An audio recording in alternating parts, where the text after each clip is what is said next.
DC armature winding में front pitch और back pitch को ऑड क्यों रखा जाता है? अगर इसको इवन रखा जाए तो कॉइल्स की प्लेसमेंट पर क्या असर पड़ेगा? आइए इसे एक एग्जांपल से समझते हैं। ये एक डीसी आर्मेचर है जिसमें 10 स्लॉट्स है और 10 कम्यूटेटर सेगमेंट्स है। इसमें हमने कॉइल की प्लेसमेंट करनी है। सबसे पहले हम फ्रंट पिच और बैक पिच को इवन लेते हैं। लेट से इस केस में बैक पिच हमारे पास 4 है, फ्रंट पिच 2 है और कम्यूटेटर पिच 1 है।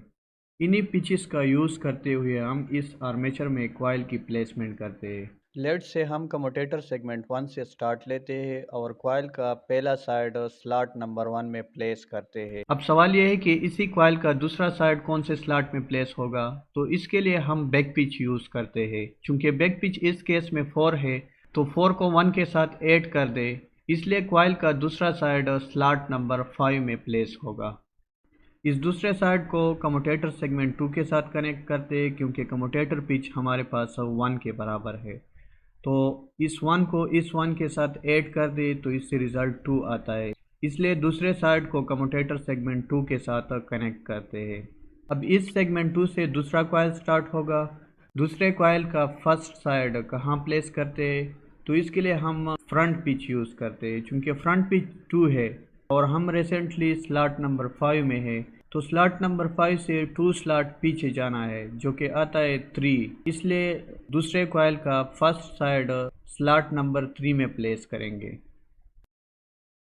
इसका दूसरा साइड कहाँ प्लेस करेंगे? चूंकि 4 प्लस 3 इससे 7 आता है। इसलिए सेकंड कॉइल का दूसरा साइड स्लॉट नंबर 7 में प्लेस होगा। इस साइड को कम्यूटेटर सेगमेंट 3 के साथ कनेक्ट करते हैं क्योंकि कम्यूटेटर पिच हमारे पास 1 के बराबर है। इस वीडियो में मैं आपको ये नहीं सिखा रहा कि कॉइल की प्लेसमेंट किस तरह करनी है, बल्कि इस वीडियो का टॉपिक है कि वाइंडिंग पिचेस को 8 क्यों लेते हैं, इसको इवन क्यों नहीं लेते। वाइंडिंग पिचेस और कॉइल की प्लेसमेंट के मुतालिक मैंने अलग वीडियो बनाई है जिसका लिंक आपको डिस्क्रिप्शन और एंड स्क्रीन में मिल जाएगा। इसी तरीक़ाकार को फॉलो करते हुए हम आर्मेचर में बाकी कॉइल्स की प्लेसमेंट करते हैं। आप इस पूरे प्रोसेस को सिर्फ ऑब्जर्व करते जाएं।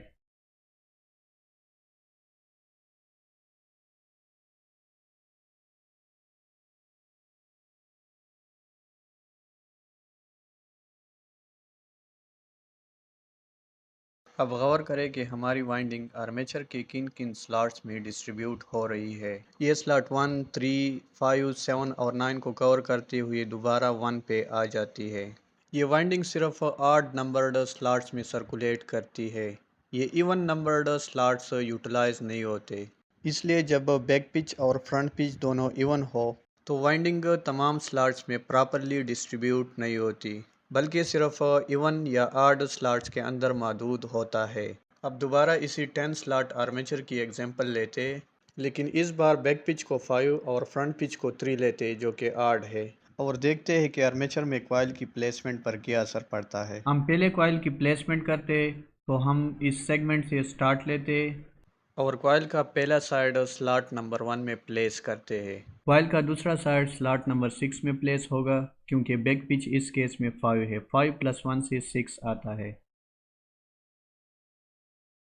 इसको कम्यूटेटर सेगमेंट 2 के साथ कनेक्ट करते हैं क्योंकि कम्यूटेटर पिच हमारे पास 1 है।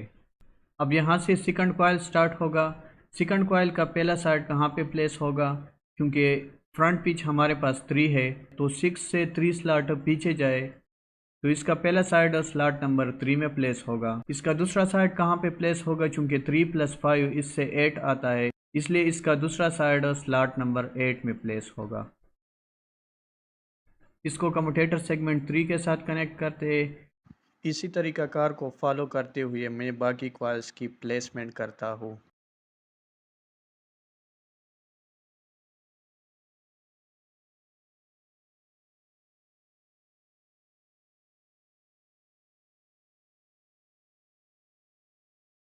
अब यहाँ स्लॉट 7 पे एक अहम पॉइंट सामने आता है। बैक पिच 5 होने की वजह से स्लॉट 7 से 5 स्लॉट आगे जाने पे हमें स्लॉट 12 हासिल होता है, लेकिन हमारे आर्मेचर में 10 स्लॉट्स है। इसलिए 10 के बाद स्लॉट नंबरिंग दोबारा 1 से शुरू होगी। इन स्लॉट नंबर 1 को हम 11, स्लॉट 2 को हम 12, स्लॉट 3 को हम 13 और स्लॉट 4 को हम 14 कंसीडर करेंगे। लिहाजा स्लॉट 7 पर मौजूद कॉइल का दूसरा साइड स्लॉट 2 में प्लेस होगा। अब नेक्स्ट कॉइल कहाँ से स्टार्ट होगा? चूँकि 12 - 3 इससे 9 आता है, इसलिए नेक्स्ट कॉइल 9 से स्टार्ट होगा।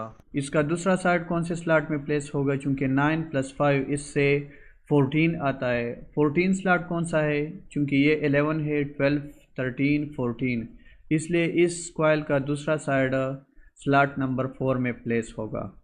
अब अगर आप इस डायग्राम पे गौर करें, इस सूरत में आर्मेचर के तमाम स्लॉट्स प्रॉपरली यूटिलाइज्ड हुए और वाइंडिंग भी पूरे आर्मेचर स्लॉट्स में इवनली डिस्ट्रीब्यूट हुई।